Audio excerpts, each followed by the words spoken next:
अस्सलामु अलैकुम वरहमतुल्लाहि वबरकातुहू। इन्नल हम्दुलिल्लाहि वहदा वस्सलातु वस्सलामु अला मन ला नबिय्य बअदा अम्मा बाद फ़औज़ु बिल्लाहि मिनश शैतानिर रजीम बिस्मिल्लाहिर रहमानिर रहीम। मौजूद सामीन और सामियात, जैसा कि आप जानते हैं कि जन्नत में ले जाने वाले अमाल का सिलसिला शुरू किया हुआ है।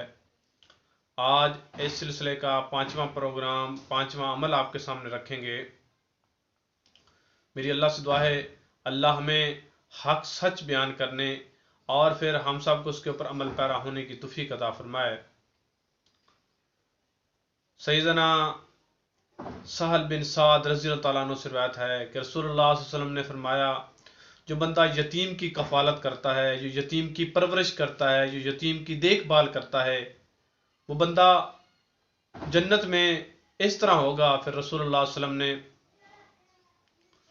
दरमियान की उंगली और शहदत की उंगली को इशारा करके कुर्ब बताया, मतलब जिस तरह ये शहादत की उंगली और दरमियानी उंगली इकट्ठी हैं, इस तरह फरमाया कि बंदा जन्नत में मेरे साथ इस तरह होगा जैसे ये दो उंगली इकट्ठी हैं। तो इसलिए हमें यतीम की कफालत करनी चाहिए, यतीम के सर के ऊपर हाथ फेरना चाहिए, उसकी ज़रूरत, उसकी हर चीज़ का हमें ध्यान रखना चाहिए, उसको जिस चीज़ की ज़रूरत हो तो हमें उसकी पूरी करनी चाहिए। अल्लाह से दुआ है, अल्लाह हमें हक सच बयान करने की तौफीक अता फरमाए। अस्सलामु अलैकुम।